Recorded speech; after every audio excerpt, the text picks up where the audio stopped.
Delhi ചെങ്കോട്ടയ്ക്കടുത്ത് metro സ്റ്റേഷന് സമീപം സ്ഫോടനമുണ്ടായിരിക്കുകയാണ്. നിർത്തിയിട്ട car പൊട്ടിത്തെറിക്കുകയായിരുന്നു. നിരവധി പേർക്ക് പരിക്കേറ്റിട്ടുണ്ട്. നിരവധി വാഹനങ്ങൾക്ക് തീപിടിച്ചിട്ടുമുണ്ട്. വിവരങ്ങളുമായി ശരത്ലാലും അനേനയുമുണ്ട്. ആദ്യം ശരത്തിലേക്കാണ്. ശരത്ത്, ഒരു മരണം കൂടി റിപ്പോർട്ട് ചെയ്യുന്നു എന്ന വാർത്തകളാണ് വന്നുകൊണ്ടിരിക്കുന്നത്. വിവരങ്ങൾ.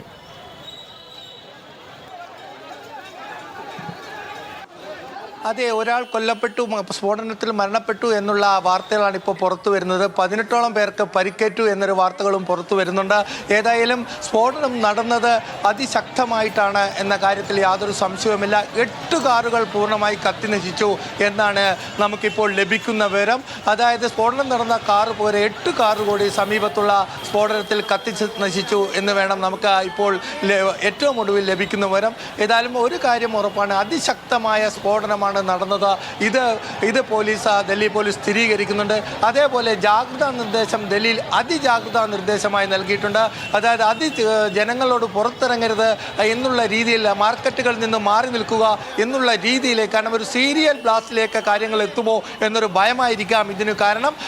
ഇപ്പോൾ ജനങ്ങളോട് എത്രയും പെട്ടെന്ന് മാർക്കറ്റുകളിൽ നിന്നും മറ്റു മാർഗങ്ങളിൽ നിന്നും കൂട്ടുസ്ഥലങ്ങളിൽ നിന്ന് മാറി നിൽക്കണമെന്ന പോലീസ് അതിജാഗ്രതാ നിർദ്ദേശം ഡൽഹിയിൽ നൽകിക്കഴിഞ്ഞു. അതാണ് ഏറ്റവും ഒടുവിൽ നമുക്ക് ഇപ്പോൾ പ്രേക്ഷകരോട് പറയാനുള്ളത്.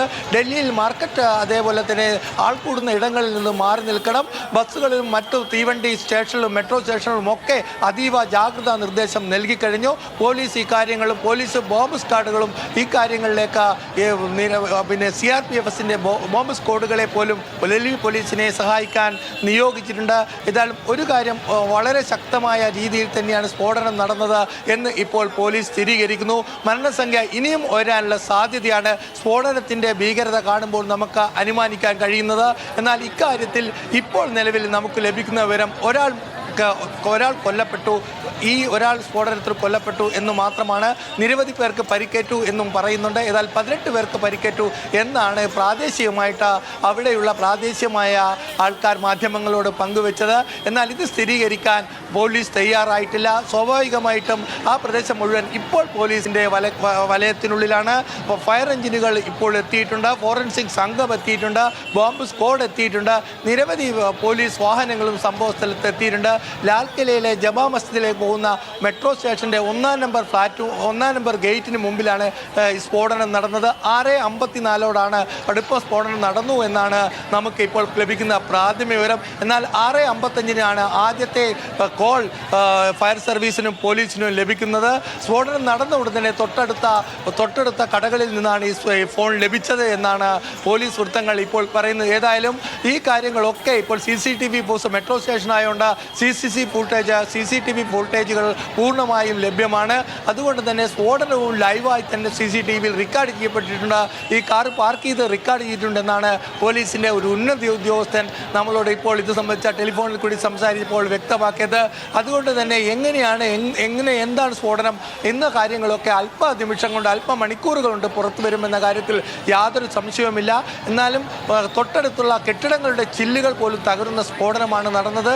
അതുകൊണ്ട് തന്നെ ജമാ മസ്ജിദിന് ചുറ്റും പോലീസ് വലയത്തിലാണ് എന്ന് നമുക്ക് വേണം പറയാം. അതുകൊണ്ട് തന്നെ പൊതുജനങ്ങൾ ഈ സംഭവ സ്ഥലത്തേക്ക്, സ്ഫോടനം നടന്ന സ്ഥലത്തിലേക്ക് കടന്നു വരുന്നത് പോലീസ് തടഞ്ഞിട്ടുണ്ട്. തെളിവ് നശിപ്പിക്കപ്പെടാം എന്നതാണ് ഇതിൻ്റെ കാരണമായി പറയുന്നത്. അതുമാത്രമല്ല, ജനങ്ങളുടെ സുരക്ഷയുമുണ്ട്. ഒരു തുടർ സ്ഫോടനം ഉണ്ടാകാനുള്ള സാധ്യതയും പോലീസ് കാണുന്നു. അതുകൊണ്ട് തന്നെ ഡൽഹിയിലെ മുഴുവൻ മെട്രോ സ്റ്റേഷനുകളിലും ഇപ്പോൾ പരിശോധന നടത്തുകയാണ്. നിർത്തിയിട്ട കാറുകൾ, മെട്രോ ബാഗുകൾ തുടങ്ങിയ കാര്യങ്ങളിലൊക്കെ പരിശോധന നടത്തുകയാണ്. മെട്രോ ട്രെയിനിൽ ഇപ്പോൾ അനൗൺസ്മെൻറ്റ് തുടങ്ങിയിട്ടുണ്ട്. അപരിചിതമായ വസ്തുക്കളോ മറ്റോ മെട്രോ സ്റ്റേഷനിൽ കണ്ടിട്ട് ഉടനെ പോലീസിനെ അറിയിക്കുക എന്ന രീതിയിലുള്ള അനൗൺസ്മെൻറ്റ് ഡൽഹി പോലീസ് ഇപ്പോൾ നടത്തിക്കൊണ്ടിരിക്കുകയാണ്. മാർക്കറ്റുകൾ, മെട്രോ സ്റ്റേഷനിൽ, അതേപോലെ തന്നെ റെയിൽവേ സ്റ്റേഷനിലും ഈ അനൗൺസ്മെൻറ്റ് ഇപ്പോൾ തുടങ്ങിക്കഴിഞ്ഞു. അതീവ ജാഗ്രതാ നിർദ്ദേശമാണ് ഡൽഹിയിൽ ഈ സ്ഫോടനത്തെക്കുറിച്ച് കേന്ദ്ര സർക്കാർ ഡൽഹി പോലീസ് പുറപ്പെടുവിച്ചിട്ടുള്ളത്. ഡൽഹി പോലീസ് കമ്മീഷണർ മാധ്യമങ്ങളെ കാണുമെന്ന ഒരു റിപ്പോർട്ടും പുറത്തു വരുന്നുണ്ട്. വിശദവിവരങ്ങൾ പറയാൻ അത് 2 മണിക്കൂർ ശേഷമായിരിക്കും ഇത് സംബന്ധിച്ച പത്രസമ്മേളനം എന്നാണ് വ്യക്തമാക്കിയിരിക്കുന്നത്. ഏതായാലും ഇത് ഡൽഹിയെ സംബന്ധിച്ചോളം ചെങ്കോട്ടയിൽ ഉണ്ടായിരുന്ന ഒരു സ്ഫോടനം ഡൽഹിയെ വിറപ്പിച്ചു എന്ന് തന്നെ നമുക്ക് പറയേണ്ടി വരും. അത്ര വലിയ സ്ഫോടനമായിരുന്നു അതെന്നാണ് ഇപ്പോൾ വ്യക്തമാക്കപ്പെടുന്നത്. പ്രാഥമിക റിപ്പോർട്ടുകൾ അനുസരിച്ച് തന്നെ നിരവധി പേർക്ക് പരിക്കേറ്റിട്ടുണ്ട്. ഏതായാലും ഒരു മരണം ഇപ്പോൾ സ്ഥിരീകരിച്ചു എന്ന വാർത്തകൾ പുറത്തു വരുന്നുണ്ട്. ശരത്ലാൽ, ഇത് റെഡ് ഫോർട്ടിന് സമീപമാണ്, വിനോദസഞ്ചാരികൾ അധികം എത്തുന്ന ഇടമാണ്.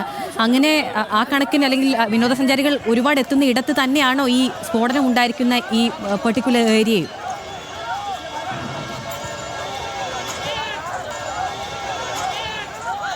കോട്ട് ജമാ മസ്ജിദിലേക്ക് പോകുന്ന ജമാ മസ്ജിദ് ഡൽഹിയിലെ പ്രധാനപ്പെട്ട മുസ്ലിം ദേവാലയമാണ്. നമുക്കറിയാം, കരീംസ് അടക്കമുള്ള വിശ്വപ്രഖ്യാപിതമായ റെസ്റ്റോറൻറ്റുകൾ നിൽക്കുന്ന സ്ഥലമാണ്. ജമാ മസ്ജിദിലേക്ക് ഈ ലാൽ കിലയിലെ 1-ാം ഗേറ്റിൽ നിന്നാണ് ജമാ മസ്ജിദിലേക്ക് ഉള്ള വഴി. ഈ സ്ഥലമാണ്. ഇത് വളരെ അധികം ആൾക്കാർ തിങ്ങിക്കൂടി നിൽക്കുന്ന, ഏത് സമയവും വളരെ ജനസാന്ദ്രത കൂടിയ സ്ഥലമാണ് എന്നത് പ്രത്യേകം ഓർക്കണം. ഈ മെട്രോ സ്റ്റേഷൻ വഴിയാണ് ആൾക്കാർ ജമാ മസ്ജിദിലേക്ക് റെഡ് ഫോർട്ടിലേക്കും പോകുന്നത്. അതുകൊണ്ട് തന്നെ വൈകുന്നേരമായതിനാൽ വളരെ പ്രത്യേകതയുണ്ട്. വൈകുന്നേരമായതിനാൽ ജമാ മസ്ജിദ് പ്രദേശത്ത് അല്പം തിരക്ക് കൂടുതലാണ്. ടൂറിസ്റ്റുകൾ ഇന്ന് സ്വാഭാവികമായിട്ട് ടൂറിസ്റ്റുകൾ എത്തുന്ന സ്ഥലം കൂടിയാണ് ജമാ മസ്ജിദ്. ആൾക്കാർ ഡൽഹിയുടെ മുഗളയൻ ഭക്ഷണം കഴിക്കാൻ വേണ്ടി മലയാളി അടക്കമുള്ള നിരവധി പേർ എത്തുന്ന ഒരു സ്ഥലവും കൂടിയാണ് ജമാ മസ്ജിദ് എന്ന കാര്യം നമ്മൾ ഓർക്കണം. ആ ജമാ മസ്ജിദിന് തൊട്ടുമുള്ള 1-ാം നമ്പർ ഗേറ്റിലാണ്, മെട്രോ ഗേറ്റിന് മുമ്പിലാണ് സ്ഫോടനം നടന്നത്. അതുകൊണ്ട് തന്നെ ദുരന്തത്തിൻ്റെ ആഘാതം കൂടും എന്നു തന്നെയാണ് പോലീസും അതുപോലെ തന്നെ ഫയർഫോഴ്സും ഇപ്പോൾ അനുമാനിക്കുന്നത്. പൂർണ്ണ വിവരങ്ങൾ ലഭ്യമല്ലെങ്കിലും മെട്രോ സ്റ്റേഷൻ ജമാ ദുരന്തത്തിന്റെ ആഘാതം വലുത് എന്ന് തന്നെയാണ് മുതിർന്ന ഉദ്യോഗസ്ഥരൊക്കെ നമുക്ക് പങ്കുവെക്കുന്നത്. അനേന കൂടിയുണ്ട് വിവരങ്ങളുമായി. അനേന, ഒരുപാട് ആളുകൾ क्या हुआ सर, आप क्या बता पाएंगे? कुछ नहीं जी, हम कुछ नहीं, हम ये देखे, लपट देखा, अपने छत से देखा, तभी मैं नीचे उतर के आया कि जरा देखूं कहाँ है क्या, और तो पता नहीं किसी तरह की कोई आवाज़ आपने सुनी? बहुत जोर आवाज़ आई, बिल्डिंग खिड़की हिल गई, खिड़की हिल गई। आपका घर कितना दूर है? ये रहा गुरुद्वारे के पास। അവിടെ നിന്നുള്ളൊരു പ്രതികരണമാണ് നമ്മൾ കേട്ടത്. വലിയ സ്ഫോടനമാണ് ഉണ്ടായിട്ടുള്ളത്. അത് തൊട്ടടുത്തുള്ള കെട്ടിടങ്ങളിലേക്ക് വരെ എത്താവുന്ന തരത്തിൽ അതിൻ്റെ പ്രകമ്പനം ഉണ്ടായി എന്ന തരത്തിലാണ് ഇപ്പോൾ പ്രതികരണങ്ങളൊക്കെ വരുന്നത്. അനേന കൂടി ചേരുകയാണ് വിവരങ്ങളുമായി. അനേന, തൊട്ടടുത്തുള്ള കെട്ടിടങ്ങളിലേക്ക് വരെ വ്യാപിക്കുന്ന തരത്തിലേക്കൊരു വലിയ സ്ഫോടനമാണ് അവിടെ ഉണ്ടായിട്ടുള്ളത്. അതിൻ്റെ പ്രകമ്പനം തൊട്ടടുത്തുള്ള കെട്ടിടങ്ങളിലേക്ക് വരെ ഉണ്ടായി, ചില്ലുകൾ വരെ തകരുന്ന സ്ഥിതിയിലേക്ക് പോയി എന്ന് നേരത്തെ ശരത്ലാലും പറയുകയുണ്ടായി. അപ്പോൾ ആ നിലയിലാണ് ഉണ്ടായിട്ടുള്ളത്. 2 മണിക്കൂറിന് ശേഷം ഇതിൻ്റെ കൃത്യമായി എന്താണ് സംഭവിച്ചതെന്നതുമായി ബന്ധപ്പെട്ട് പോലീസ് മേധാവി മാധ്യമങ്ങളെ കാണുകയും ഉണ്ടാകും.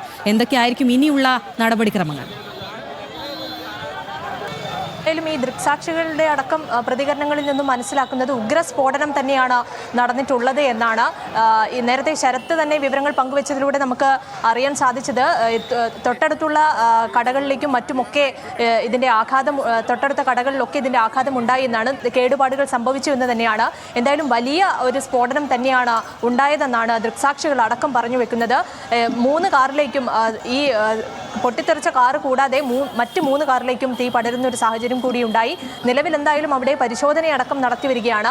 ഏറ്റവും പ്രധാനപ്പെട്ട ഒരു കാര്യം എന്ന് പറഞ്ഞാൽ, ഈ ചെങ്കോട്ടയ്ക്ക് സമീപം എന്ന് പറയുമ്പോൾ അതീവ സുരക്ഷാ മേഖല തന്നെയാണ്. ഇവിടെ ഇത്തരത്തിലൊരു പൊട്ടിത്തെറി അല്ലെങ്കിൽ ഇത്തരത്തിലൊരു സ്ഫോടനം ഉണ്ടായത് വലിയ ആശങ്കയോടെ തന്നെയാണ് കാണുന്നത്.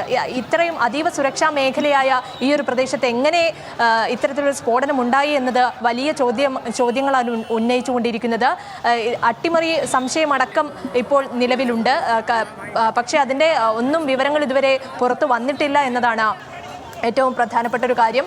ഈ ആരെങ്കിലും ഒരാൾ മരിച്ചു എന്നാണ് നമുക്ക് മനസ്സിലാക്കാൻ സാധിക്കുന്നത്.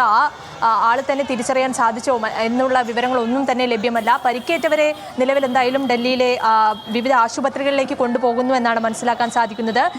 LNJP ആശുപത്രികളിലേക്ക് അടക്കം ഈ പരിക്കേറ്റവരെ എത്തിക്കുന്നു എന്നാണ് നിലവിൽ അറിയാൻ സാധിക്കുന്നത്. രക്ഷാപ്രവർത്തനം എന്തായാലും ശക്തമായി പുരോഗമിച്ചു കൊണ്ടിരിക്കുക തന്നെയാണ്. ഈ മറ്റ് കാറുകളിലേക്കും തീ പടർന്നതാണ് ഇത് കുറച്ചുകൂടി ഒരു ആഘാതം വലുതാക്കിയിട്ടുള്ളത്. പ്രദേശത്ത് ഇപ്പോഴും ആളുകൾ കൂടി നിൽക്കുന്ന ഒരു സാഹചര്യം കൂടിയുണ്ട്. അപ്പോൾ ഈ ആളുകളെയൊക്കെ നിയന്ത്രിക്കാനുള്ള ഒരു ശ്രമം കൂടി അവിടെ നടന്നുകൊണ്ടിരിക്കുന്നുണ്ട്. എന്തായാലും ഈ ചെങ്കോട്ടയിൽ ഹൈ അലേർട്ട് പ്രഖ്യാപിച്ചു എന്നൊരു വിവരം കൂടി നിലവിൽ പുറത്തു വരുന്നുണ്ട്. പ്രദേശത്ത് പരിശോധനകളൊക്കെ എന്തായാലും കർശനമാക്കിയിട്ടുണ്ട്. അവിടെയുള്ള ആളുകളെയൊക്കെ ഒഴിപ്പിക്കാനുള്ള നിരന്തര ശ്രമം നടന്നുകൊണ്ടിരിക്കുന്നു എന്നാണ് നമുക്ക് ഇപ്പോൾ ലഭിക്കുന്ന വിവരം.